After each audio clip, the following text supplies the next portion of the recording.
Hi and welcome to Fun Swedish. Last week we talked about compound words, sammansata ord, and how to use them. And in this video we're gonna have a little bit of fun with them and focus on the very funny consequences of not using them correctly. Introducing to you the concept of särskrivning.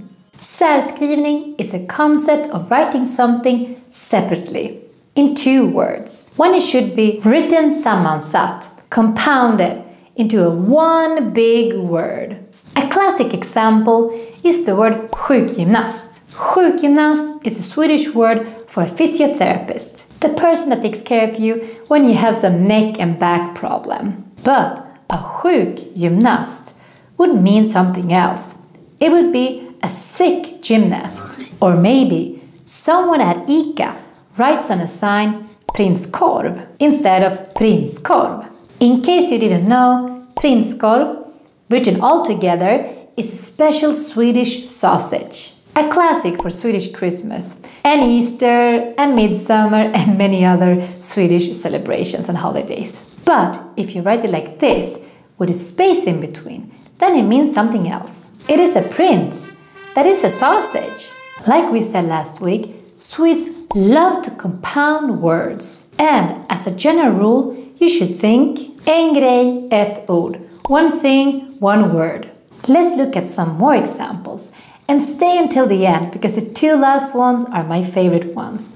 Swedes appreciate a good sauna, which in Swedish is called bastu. It's not as common to go to one as in Finland, where there are more saunas than people, I think, but we also like them here in Sweden. So it's pretty popular, but maybe slightly more fancy and exclusive here in Sweden. But not as fancy as how this särskrivning sounds like. What they probably tried to write here was Herr Bastu, which would be the sign for the men's sauna. However, on this sign, it says instead Herr Bastu, which would be more like Sir Sauna. As Herr now is a pronoun that sounds pretty fancy and normally only used for very important people, like the king or something like that. But the best särskrivningar happens when we have a word that has two meanings involved. A classic example is the word lever, which means both liver and lives. That's why when you see Svensk kycklinglever in the supermarket, it's a bit funny. The original idea was to sell Swedish chicken liver. But what it actually says here is Swedish chicken lives, which is probably not what you were looking for when you went to the supermarket. Another unexpected supermarket adventure is björnbär. Written all together, björnbär is our word for blackberries. We call them for some reason bear berries. But the person who wrote this didn't put these words together. They did a särskrivning. And since bär also means to carry, we all of a sudden have a bear doing a lot of party tricks and carrying stuff. If we look at the complete sign, this was supposed to be blackberry jam. But instead, we read that a bear is carrying marmalade somewhere. Björnbärmarmelad. At this point, I think you get it. When the thing is one concept, it should be written together. And there are a lot more examples. If you don't write ringmunk together, which is a donut, then you can end up saying that we need to call a monk. Because ring also means call and munk is our word for monk. So again, ring munk, call a monk, and ring munk, a donut. Forbidden donut. On this sign, they wanted to warn us about walker stealing thieves. But they end up saying, thieves, watch out for the walkers. Se upp för rullatorer, tjuvar. This all gives a vibe similar to let's eat grandpa instead of let's eat grandpa. These last two are our favorite ones. First, something you definitely don't want to see in the supermarket. Extrapris versus Extrapris. Extrapris, written separately, basically means that they're gonna add an extra price. like it's gonna be extra expensive.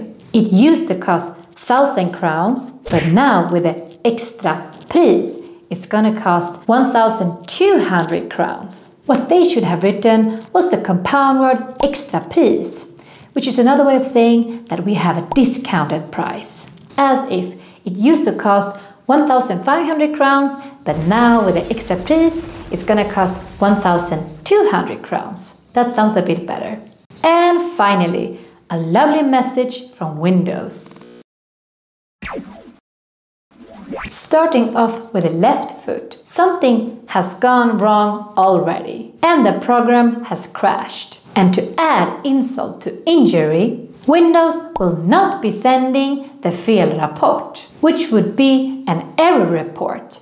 No, instead it's sending felrapport, which means that the wrong report is being sent. Nothing went right here. Clearly, even Swedes can make this mistake. Särskrivning is actually one of the most common mistakes that Swedish people do when they write in Swedish. So don't worry too much about it. What is the worst thing that can happen? Well, you might end up being attacked by the Swedish language police, språkpolis, and maybe also publicly shamed in the Swedish social media account called Sverige mot Särskrivningar, which is an Instagram account that you can follow if you want to learn how to not write in Swedish, and maybe laugh a little bit as well. Sverige mot Särskrivningar, they're not that bad. They were kind enough to let us use their pictures in this video, so really recommend you to follow them.